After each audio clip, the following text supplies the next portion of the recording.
ఇకపై మీకు ఇష్టమైన ఫేవరెట్ సీరియల్స్ యొక్క ఫుల్ ఎపిసోడ్స్ యూట్యూబ్లో అందుబాటులో ఉండవు. కేవలం సన్నెక్స్లో మాత్రమే ఫ్రీగా చూడొచ్చు. హాయ్ దీపా. చెప్పక్షయ్, పిలిచావంట? ఫోన్ చేస్తే లిఫ్ట్ చేయటం నేర్చుకో. డ్రైవింగ్లో ఉన్నాను, కుదరలేదు. అందరికీ ఓకే ఆన్సరా? వచ్చి కూర్చో. నోట్ చేసుకో. లాస్ట్ మంత్ ఎక్స్పోర్ట్ చేసిన ఆర్గానిక్స్ డీటెయిల్స్ ఎక్కడ? వాళ్ళకి మెయిల్ పంపించాను, ఇంకా రిప్లై రాలేదు. పేమెంట్ ఇంకా రావడానికి 2 months అవుతుందని ఫోన్ చేసి చెప్పారు. సరే, దీపతో ఇప్పుడే మాట్లాడాను. ఎవరికి పేమెంట్ బ్యాలెన్స్ ఉందో అందరికీ పేమెంట్ చేసే. ఏ కంపెనీలు బ్యాలెన్స్ పే చేయలేదో వాటన్నిటికీ డిస్ట్రిబ్యూషన్ స్టాప్ చేయి. అక్షయ్, లాస్ట్ మంత్ ఫార్మర్స్కి పేమెంట్ హోల్డ్ చేసాం, అది ఎప్పుడు రిలీజ్ చేయమంటావు? లాస్ట్ వీక్ ఆ పేమెంట్ రిలీజ్ చేయమని చెప్పాను కదా, ఇంకా అవ్వలేదా? చూడు నవీన్, ఎవరికి ఎన్ని కష్టాలున్నా రైతుల కష్టాలని గుర్తించాలి. వాళ్ళకి మాత్రమే లేట్ అవ్వకుండా చూడాలి. అర్థమైంది, కానీ మనకు డిస్ట్రిబ్యూటర్ నుంచి పేమెంట్ హోల్డ్ అయింది, అందుకే అమౌంట్ లేట్ అయింది. అదే జరగకూడదని చెప్తున్నాను.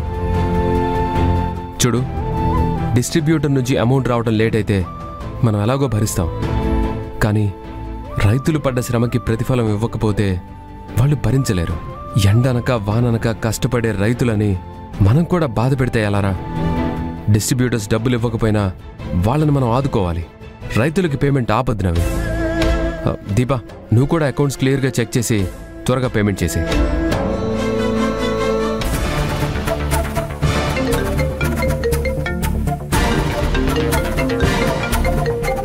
సత్తిపండు, చెప్పు సత్తిపండు.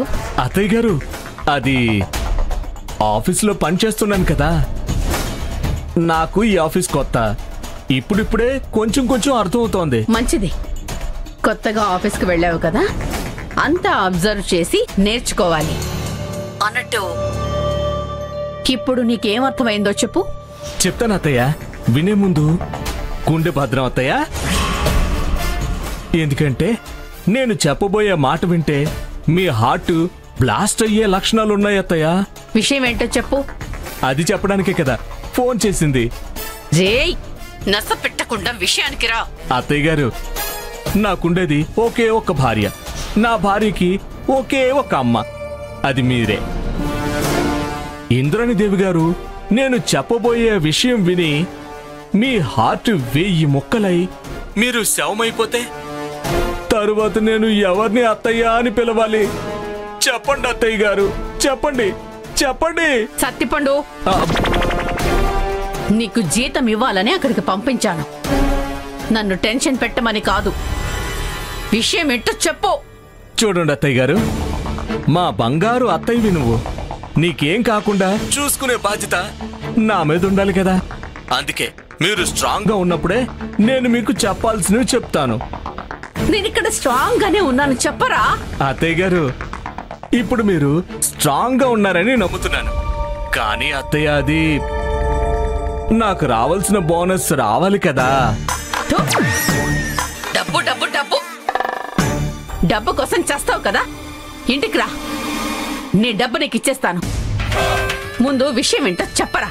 అదే అత్తయ్య, మీ బద్ధ శత్రువు ఆనందరావు కూతురు దీప ఉంది కదా, ఉంటే ఆఫీస్లో జాయిన్ అయింది.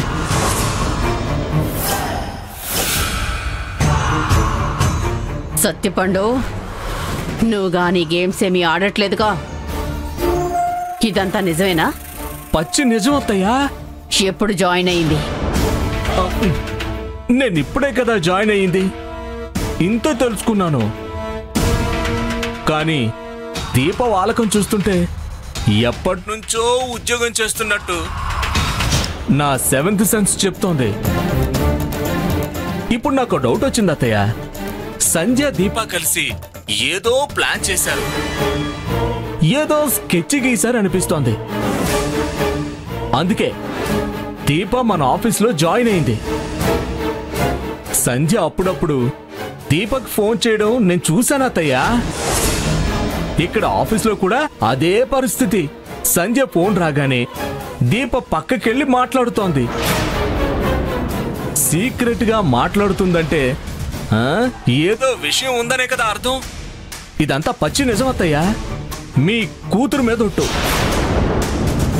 అయ్యయ్యో, మా బాస్ కాఫీ ఆర్డర్ చేశాడు, మర్చిపోయాను. ఛా, ముందు నేను కాఫీ ఇవ్వాలి అత్తయ్య గారు. సత్యపండు. ఓ, అందుకేనా ఇద్దరూ నన్ను ఎదిరించి మాట్లాడుతున్నారు. 2 పిల్ల కుంకలు నన్నే దెబ్బ కొట్టాలని చూస్తున్నారా? చెప్తానేమి పని. అమ్మ శ్రావణి, మా బాస్ అక్షయ్కి వేడివేడి కాఫీ కావాలమ్మా. అన్నయ్య, మా శ్రీవారికి ఏ కాఫీ ఇష్టమో నాకు బాగా తెలుసు. నేను కాఫీ పెట్టి తీసుకొస్తాను. అమ్మా, అది కాదమ్మా, దీప ఆఫీసులో జాయిన్ అయింది కదా, ఏదో కారణం ఉండాలి. అది ఏమై ఉంటుంది?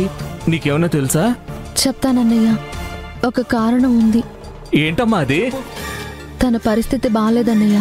అవసరం అన్నీ నేర్పిస్తుందంటారు కదా, అలా దీప బుద్ధిగా పనిచేసుకుంటుంది. దీప హాని చేసే మనిషి కాదన్నయ్య. మీరన్నట్టు వేరే కారణంతో ఏం రాలేదు. ఓహో, సరే అమ్మా, మంచిదమ్మా. నీ మాటలు నమ్ముతున్నానులే. అమ్మా శ్రావణి, తొందరగా కాఫీ రెడీ చేసి ఇవ్వమ్మా. అలాగే అన్నయ్య.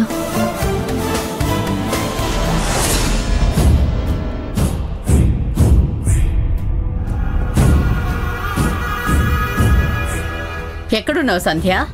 నా గదిలో అత్తయ్య. నా గదిలోకి రా.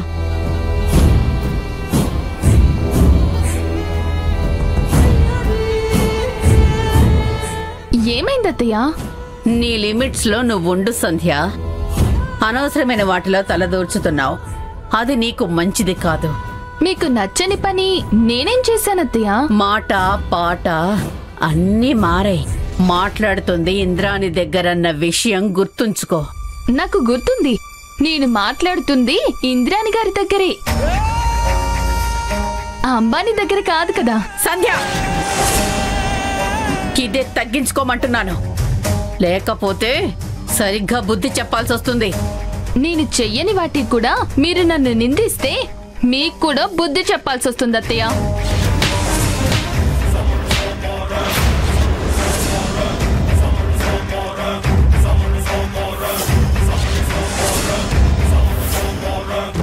ఎన్నిసార్లు చెప్పానే నీకు నా దారిలోకి అడ్డు రావద్దని, నాకెదురు చెప్పొద్దని? హాస్పిటల్లో చిలక్కి చెప్పినట్టు చెప్పాను. అత్తయ్య, అత్తయ్య, నేను ఎవరిని లెక్క చేయనని తెలిసే ఇదంతా చేస్తున్నావా? నా శత్రువులతో నీకేంటే ఫ్రెండ్షిప్? అత్తయ్య, ఏం మాట్లాడుతున్నారు? దీప పరిచయం ఉంది కాబట్టి మాట్లాడుతున్నాను. నేను పేరు చెప్పకుండానే చెప్పగలిగావు. నా మీద పగతో శత్రువులతో స్నేహం చేస్తున్నావా? ఎన్ని రోజులు సహనంతో చెప్పాను. ఎందుకనుకున్నావు? ఈ ఇంటి కోడలువని. ఈ రోజు కాకపోయినా రేపు నా మాట వింటావనుకున్నాను. కానీ నువ్వు మారవని అర్థమైంది. ఇంకోసారి ఇలాంటి పని చేస్తే నీ ప్రాణం తీసేస్తాను. అత్తయ్య, ఎందుకు అలా మాట్లాడుతున్నారు? ఏదో ఆవేశంలో ఎదురు మాట్లాడాను, కానీ ఈ ఇంటి ఉప్పు తిని మిమ్మల్ని ఎదిరిస్తాను చెప్పండి. ఈ విషయం ఇప్పుడే అర్థమైంది అత్తయ్య. ఇక మీదటి నుంచి మీతో బుద్ధిగా ఉంటాను. ఆపవే నీ నాటకాలు. లేదత్తయ్య, నన్ను నమ్మండి. ఏయ్, ఎందుకే వేషాలు వేస్తున్నావు? అమ్మని ఎందుకు ఇబ్బంది పెడుతున్నావు? ఏయ్, వెళ్ళు.